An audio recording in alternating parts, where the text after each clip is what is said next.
안녕하세요. 꿀벌입니다. 네, 오늘 코인 차트와의 대화를 시작하겠습니다. 제가 어제 저녁에 커뮤니티에 글을 하나 올렸었죠. 비트코인의 조정이 좀 세게 나오고 있는데 저는 이것을 상승 추세의 하락 전환이라고 전혀 생각하지 않고 일시적인 조정이라고 보며, 따라서 보유하고 있는 코인 물량 전부 다 홀딩하고 있고, 추가적으로 삼트코인과 삼더리움을 예수금 싹싹 긁어 모아서 더 샀다고 말씀을 드렸습니다. 자, 이제 그렇게 제가 말씀드렸던 근거에 대해서 한번 설명을 하려고 합니다. 시작하기에 앞서서 코인 시장의 사이클이라는 개념을 아셔야 되는데, 코인 차트를 월봉으로 보시면 보이는데, 이런 식으로 우상향을 하면서 이게 하나의 거대한 사이클들을 형성하면서 갑니다. 반감기를 중심으로 했고요. 지금 2021년도, 2017년도 불장, 그리고 다가올 24년에서 25년도 불장을 의미합니다. 그래서 이 각각의 사이클이 굉장히 프랙탈처럼 비슷하게 흘러간다. 이 대개념을 그냥 머릿속에서 딱 인지를 하고 가셔야 됩니다. 그러면 저희는 이제 이때의 시점이죠. 이 두 개를 한번 비교를 해보겠습니다. 정리하자면 저는 2021년도 불장, 그리고 2024년에서 5년도 불장의 초입을 비교하려고 합니다. 밑에 게 2023년도의 10월이고요. 이 위에 거는 2020년도의 3월입니다. 불장의 초입이었고요. 보시면은 제가 이 2023년도의 불장의 시작은 여기로 왔거든요. 이 굉장히 길었던 하락 추세선을 뚫고 올라와서 리테스트하고 다시 가는 지점, 여기고요. 여기는 이제 코로나 시절을 거치고 이렇게 리테스트하고 가는 지점, 여기가 이제 2021년도 불장의 시작점이라고 봤습니다. 보면은 둘 다 이제 추세가 한번 빵 터지면서 시작이 됐죠. 이게 약 한 30%고요.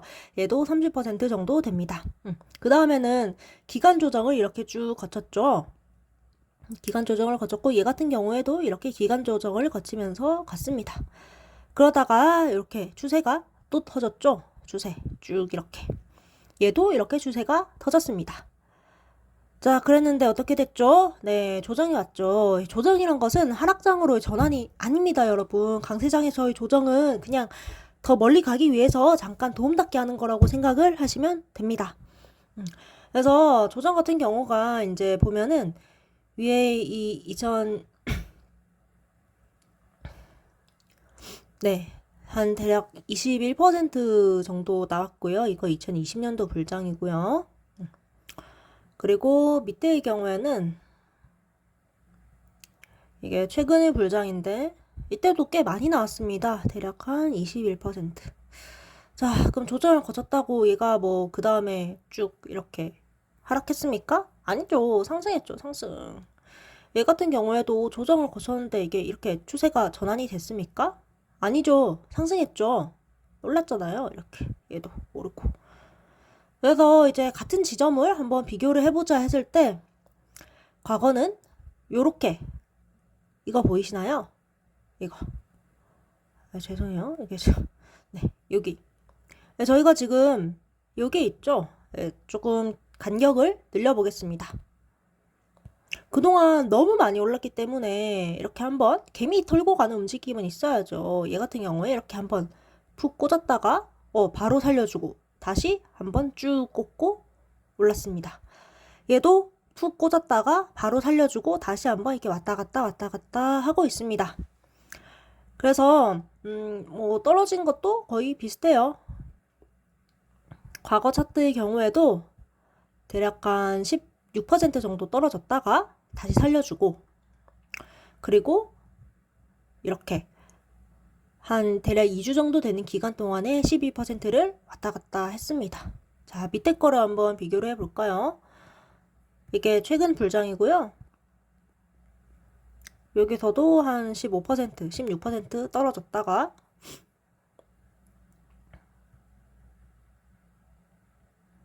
지금 고점 대비해서 대략 12% 정도 빠졌습니다. 그리고 지금은 다시 올라오고 있죠. 자, 그러면은 얘가 이렇게 계속 기었다고 해서 뭐 세상이 끝났나요? 상승장이 끝났나요? 아니죠. 자, 이거 보이시나요? 이거? 이게 끝이 아닙니다. 자, 여러분 여기서 30% 정도 더 뺐습니다. 그러면 이제 도망치나요? 아니죠. 더 올리죠. 이렇게 올렸잖아요. 이렇게. 그래서 대략적으로 보자면 2021년도 불장의 경우에는 한 200% 정도는 더 올리고 이제 조정을 받았습니다. 그래서 저 같은 경우에는 지금이 불장의 초입부라고 봤기 때문에 얘가 이렇게 떨어진다기보다는 이렇게 조금 머물다가 다시 올라갈 것이다. 그렇게 보고 있습니다.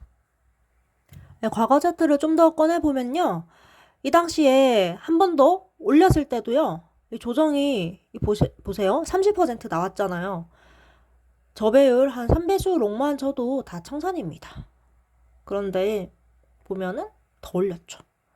저 진짜 약간 이번에 이제 조정을 받으면서 좀 힘들어 하시는 그걸 보면서 든 생각이, 아니 이제 여기서 여기까지 오른 게 얼만데 오른 게 이게 중간에 쉬어가는 타임 거치고예요. 처음부터도 아니고 대략 한 100% 올리고 지금 12% 조정받는데 그거 가지고 이렇게 뭐 상승 추세의 끝이다 이렇게 생각하는 건 좀 그렇지 않나요? 이제 이게 현재 비트코인인데요. 이게 도지가 떴습니다. 솔직히 뭐 그렇게 썩 좋은 차트는 아니라고 생각을 합니다. 이 제가 빨간 선 그어놓은 게 전고점인데요. 지금 전고점에 정확히 맞고 내려가고 있거든요. 그렇긴 한데 이 가장 큰 대전제는 지금이 비트코인의 사이클상 상승장이라는 거, 상승장, 그리고 불장이라는 거, 이거를 머릿속에 넣어놓고 믿어야 됩니다. 이제 믿어야지 여기서 좀 하락 나온다고 해서 이게 이제 빠진다 이게 아니라 얘는 다음번 상승을 위한 도약이다 생각하고 갈 수 있는 겁니다. 그래서 저는 지금 당장 뭐 엄청난 회복이 나온다고 생각하지는 않습니다. 이번 주까지도 비트코인 절 수 있습니다. 지금까지 막 그렇게 제대로 된 조정을 맞은 지가 꽤 오래됐잖아요. 이때 좀 횡보하다가 말고. 그래서 뭐 나올 때 됐습니다. 이 과도한 열기 조금은 식혀주고 그래야지 더 멀리 가죠. 이렇게 우리는 이거를 먹어야 되지 않겠습니까? 이거 먹어야죠. 그래서 이제 비트코인에 대한 관점을 정리해보자면 이제 사이클 대상승장이라고 나는 생각을 한다. 그래서 지금의 조정은 조금 더 지속될 수는 있고 이번 주까지도 뭐 음봉이 바뀔 수는 있는데 그렇다고 해서 뭐 그게 하락장이 시작된다 이렇게 생각하지도 않는다. 또 나는 올릴 거라고 생각한다. 파란색으로 초록색으로 이쁘게 한번 그려주겠습니다. 이렇게 될 거라고 나는 생각한다. 그겁니다. 일봉인데요, 여러분.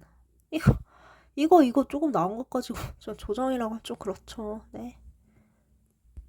그래서 이제 제가 저희 생각을 정리를 해봤습니다. 아무래도 처음 이제 시장에 진입하시는 분들이셔서 좀 굉장히 무서울 수 있다는 거는 뭐 충분히 이해를 합니다. 네. 자, 첫 번째. 이 시장은 늘 기회를 준다. 다만 기회가 기회인지를 알아볼 수 있는 눈알과 기회임을 알아채고 잡을 수 있는 결단력과 손이 필요할 뿐이다. 무슨 말이냐? 이 시장은 한없이 올라가는 것 같습니다. 불과 한 일주일에서 2주일 전까지만 해도 못 사서 안달이었잖아요. 포모에 미친 듯이 추격 매수했습니다. 이렇게 따라붙어서 매수했는데 지금 아니면 못 살 것 같고 어떻게 됐죠? 떨어졌죠. 떨어져서 지금은 이쯤에 있죠. 그래서 내가 여기다 못 사서 이번에 코인을 놓친 거 아닌가 싶더라도 기회는 또 온다는 겁니다.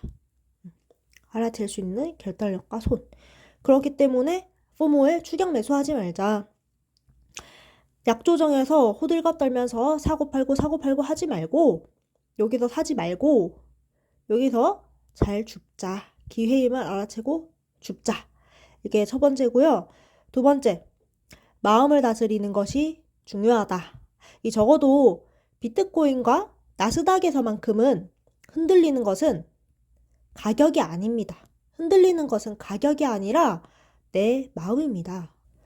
이게 이제 코로나가 한창이었을 때 제가 되게 웃겨서 저장한 시인데요. 같이 볼게요. 어느 맑은 봄날 2020년 3월 코로나로 흔들리는 삼성전자우 주가를 바라보며 제자가 물었다. 스승님, 삼성전자우를 모으는 제 마음이 움직이는 겁니까? 요동치는 주가에 흔들리는 제 마음이 움직이는 겁니까?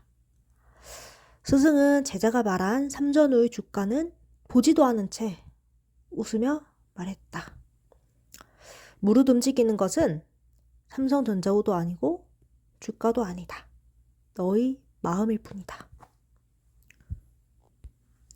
제가 웃자고 하는 소리가 아니라 진짜로 내가 적어도 나스닥이랑 비트코인을 투자를 한다고 하고 지금이 대상승 사이클이란 것을 안다면 이거를 진심으로 믿으셔야 됩니다. 이 사피엔스라는 책을 한번 시간이 빌 때 읽어보시면 좋은데요. 여기서 이런 말을 해요. 우리 세상을 구성하는 것들, 자본주의라든지 종교, 돈 이런 것들은 사실은 사회적으로 합의된 어떤 일종의 약속인 거지 실체하는 건 아니잖아요. 그러니까 실체한다고 명확하게 있는 거는 아니잖아요. 그냥 사실 우리나라에서 쓰는 1,000원짜리 한 장 가지고 이걸 요리를 해 먹을 수 있나요? 요즘 물가 올라서 10,000원이죠. 요리를 해 먹을 수 있나요? 아니면 얘를 불은 피울 수 있겠네요. 그러니까 이 10,000원짜리 자체의 이 현상은 그렇게 중요한 게 아닌데 이 10,000원이라는 가치를 만들자고 우리 사회에서 합의한 약속 그게 있기 때문에 이 10,000원이란 거짓말로 세상을 우리나라가 이제 돌고 돌면서 물 교환을 하고 움직일 수 있는 겁니다. 그래서 저는 이제 적어도 내가 이 시장에 지금 뛰어들었다면 내가 TQQQ와 그 다음 비트코인을 투자를 하고 있는 사람이라면 이게 나스닥을 우상향한다는 대전제, 비트코인 지금 불장 사이클이라는 대전제, 이거는 믿으셔야 됩니다. 그래야지 이런 약조정에 흔들리지 않고 수량을 틀리지 않고 상승을 먹을 수가 있습니다. 그래서 마음을 다스리는 것이 중요하다. 두 번째, 마지막으로는 믿음이 있어야 버틴다. 제가 방금 말한 거랑 비슷한 건데요. 종목에 대한 최소한의 공부는 하고 시장에 뛰어들자는 것. 비트코인은 이제 디지털 금이다. 이런 가치. 비트코인의 발행량은 정해져 있고 갖고자 하는 사람은 점점 더 많아지기 때문에 비트코인의 가치는 올라갈 수밖에 없다. 이런 거. 나스닥은 우상향한다는 대전제, 세상은 발전한다는 대전제와도 같죠.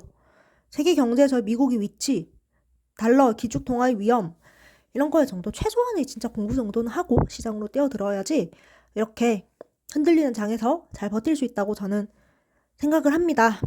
내가 이런 세 가지를 하기가 힘들다. 나는 이제 비트코인 마이너스 3%, 마이너스 5% 되는 조정도 힘들다. 마음이 너무 힘들다. 이러면은 그냥 적금을 드시는 걸 추천합니다. 생각해 보세요. 아니, 세상에 이런 사기 상품이 있나? 원금을 잃지도 않아. 1년에 꼬박꼬박 작지만 이자도 줘. 이런 사기 상품이 존재한다고? 존재하죠. 적금으로 존재하죠. 적금. 그러니까 이런 조정이 조금 힘드신 분들은 비트코인 조정에서 이제 다시 상승이 나올 때 이때 정리하시고 적금을 드시는 걸 추천드립니다. 이 코인 시장은 굉장히 변동성이 크기 때문에 조금 계속 지속하는 게 힘들 수가 있습니다. 그래서 제가 얼마 전에 이 선물 5배 롱 레버리지에서 비트코인 현물로 바꿨죠. 비트코인 3배. 이유가 이 비트코인 3배 레버리지 같은 경우에는 이렇게 선물이 엄청난 변동성 이런 걸 좀 방어가 되기 때문입니다. 이런 피레침도 비트코인 레버리지 같은 경우에는 좀 덜합니다. 네, 여기까지였고요. 여러분들 지금 또 조정 나오더라도 너무 걱정하지 마시고 물량을 잘 지키시기를 바랍니다. 오늘따라 영상이 좀 길어졌는데 그래도 또 긴 영상 많이 봐주셔서 감사드립니다. 다음에 또 뵐게요. 뿅!